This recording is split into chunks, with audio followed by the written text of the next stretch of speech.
Assalamualaikum warahmatullahi wabarakatuh. Yang terhormat Bapak Agus Wanto, SPD MPD selaku Kepala Sekolah, Bapak dan Ibu Guru SMA Negeri 2 Kaliwungu yang saya hormati. Marilah kita panjatkan puji syukur kehadirat Allah Subhanahu wa Ta'ala yang senantiasa melimpahkan rahmat dan hidayahnya, sehingga pada pagi hari ini kita bisa berkumpul dalam ruangan ini untuk melaksanakan kegiatan rutin, yaitu berbagi praktek baik. Pada pagi hari ini saya akan menyampaikan materi berbagi praktek baik dengan judul Media Pembelajaran Interaktif Bahasa Indonesia kelas 7 dengan model pembelajaran TGT atau Team Game Turnamen. Nah, di sini untuk model pembelajaran TGT itu mungkin Bapak Ibu semua sudah pernah mendengar ya, apa itu Team Game Turnamen. Nah, di sini adalah salah satu model pembelajaran kooperatif yang menekankan pada kerjasama tim, permainan, dan kompetisi akademik. Dalam model ini, siswa dibagi menjadi beberapa kelompok kecil yang heterogen atau beragam kemampuannya.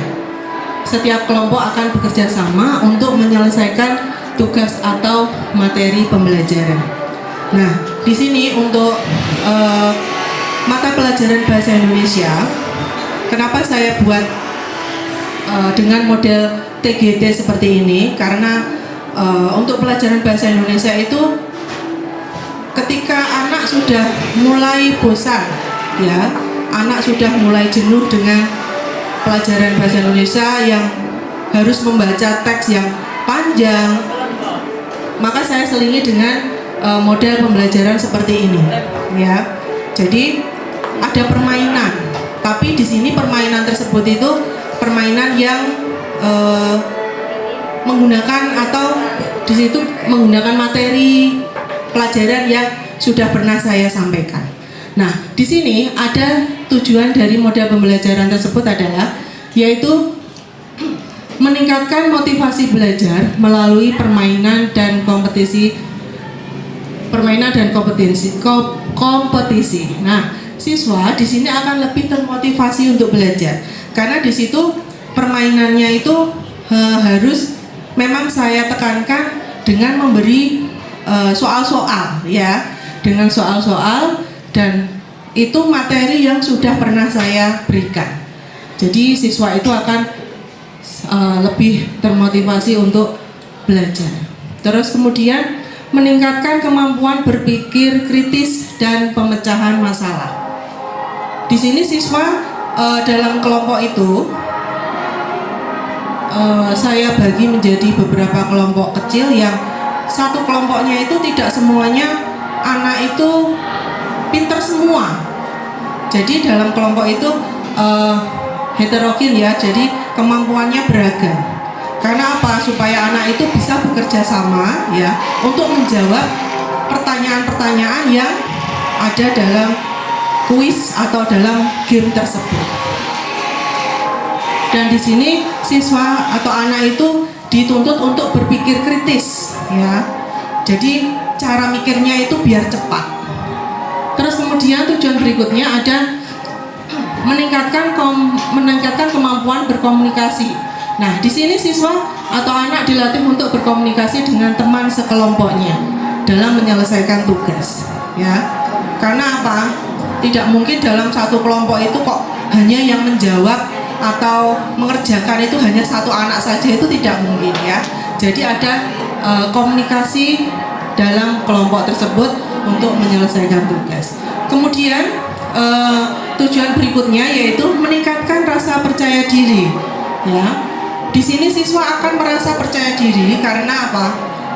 Dia merasa berhasil, dia merasa mampu ketika kelompok-kelompok tersebut ada yang bisa menyelesaikan soal-soal atau game dalam permainan tersebut.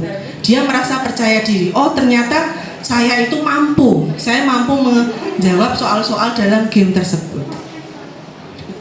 Nah, kenapa saya memilih metode TGT? Ya, di sini saya supaya melihat dari keaktifan siswa itu, supaya lebih meningkat di dalam kelas dan membuat suasana itu lebih menyenangkan dengan ada permainan yang sesuai dengan karakter mereka.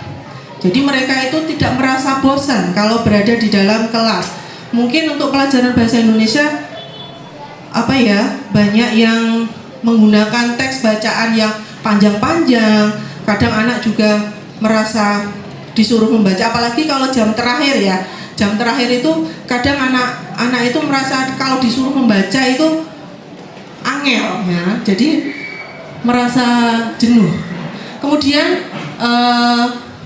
berikutnya mampu mendorong siswa untuk berinteraksi dengan siswa lain. Nah, di situ untuk saling bekerja sama ya, berinteraksi dengan antara kelompok satu dengan kelompok lainnya. Nah, di sini ada tahapan pembelajaran atau model TGT tersebut ya. Di antaranya, pertama itu saya membagi siswa menjadi kelompok kecil yang heterogen. Nah, di sini heterogen itu maksudnya beragam kemampuannya.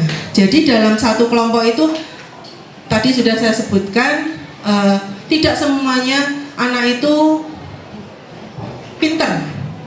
Ya, jadi saya kelompok-kelompokkan. Tiap kelompok itu ada satu yang pintar, ada yang mungkin kurang pintar gitu ya. Jadi biar saling bekerja sama. Terus kemudian di sini tahapan berikutnya, guru itu menyiapkan kuis atau soal yang berkaitan dengan materi yang telah dipelajari. Nah, di sini untuk materi yang saya berikan pada kuis tersebut atau permainan tersebut itu materi yang sudah pernah saya sampaikan ya. Jadi mereka itu saya suruh untuk belajar terlebih dahulu. Jadi ketika menghadapi game tersebut, anak berlomba-lomba untuk maju ke depan, melihat di situ ada pertanyaan-pertanyaan yang sesuai dengan materi yang sudah saya sampaikan. Nah, terus kemudian setiap anggota secara bergantian menjawab kuis. Ya, jadi mereka bergantian menjawab kuis tersebut. Nah, di sini dalam model pembelajaran TGT itu pasti ada kekurangan dan kelebihannya. Nah, di antaranya yaitu kelebihan model pembelajaran ini adalah lebih menyenangkan, ya, lebih menyenangkan karena apa? Siswa tidak merasa bosan. Karena dalam pembelajaran itu ada permainannya, jadi tidak melulu hanya membaca teks ya, atau hanya sekedar mengerjakan soal biasa. Nah, terus kemudian siswa itu akan lebih aktif, ya. Siswa akan lebih aktif dalam proses pembelajaran. Terus kemudian kooperatif, siswa belajar untuk bekerja sama dalam kelompok. Yang terakhir, efektif, model pembelajaran dapat meningkatkan hasil belajar siswa.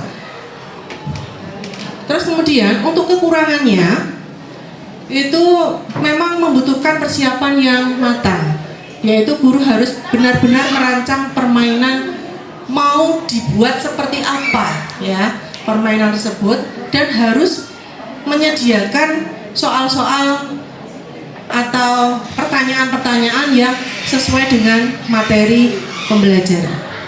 Kemudian kekurangan berikutnya yaitu membutuhkan waktu yang cukup banyak. Ya, jadi kalau dalam kelompok itu misalnya saling berlomba untuk maju ke depan, itu kan tidak setiap kelompok itu kan heterogen ya, kemampuannya beragam. Nah, di sini kalau anak maju ke depan itu belum tentu langsung bisa menjawab pertanyaan atau kuis tersebut. Jadi memang membutuhkan waktu yang banyak. Dan kemudian itu kelas akan menjadi ramai, gaduh ya. Jadi tidak kurang kondusif. Tapi saya suka pelajaran seperti ini. Maksudnya biar anak itu aktif ya. Nah, di sini ada dokumentasi mengenai kemarin pembelajaran model TGT. Saya membuat, saya bagi menjadi 4 kelompok sesuai baris itu ya, tempat duduknya. Terus kemudian dalam kelompok per baris itu macam-macam, ada anaknya itu ada yang pinter, ada yang sedengan gitu ya. Terus kemudian dalam kertas itu isinya semua pertanyaan yang berhubungan dengan materi pelajaran. Nah, anak-anak berlomba-lomba untuk maju ke depan. Nah, ini hasilnya. Jadi kadang ada yang jawabannya itu agak kurang sesuai. Mungkin anak juga maju ke depan langsung menjawab itu seperti kurang benar apa tidak ya gitu ya. Ya, kurang mantap. Gitu. Nah, oke, lanjut Bu. Nah itu anak berlomba-lomba, ada yang marah-marah karena dalam satu kelompoknya itu memang ada yang kurang kooperatif ya. Jadi harus benar-benar ada kerjasamanya. Nah, kesimpulan dari model pembelajaran metode TGT itu yaitu dapat menciptakan lingkungan belajar yang aktif, menyenangkan, dan kolaboratif. Metode ini dapat meningkatkan motivasi belajar siswa. Demikian, terima kasih ya. Ini ada sedikit kata-kata untuk hari ini ya. Kata-kata mutiara. Nggih. Keberhasilan bukanlah milik orang yang pintar. Keberhasilan adalah kepunyaan mereka yang senantiasa berusaha. Terima kasih, sekian dari saya. Wassalamualaikum warahmatullahi wabarakatuh.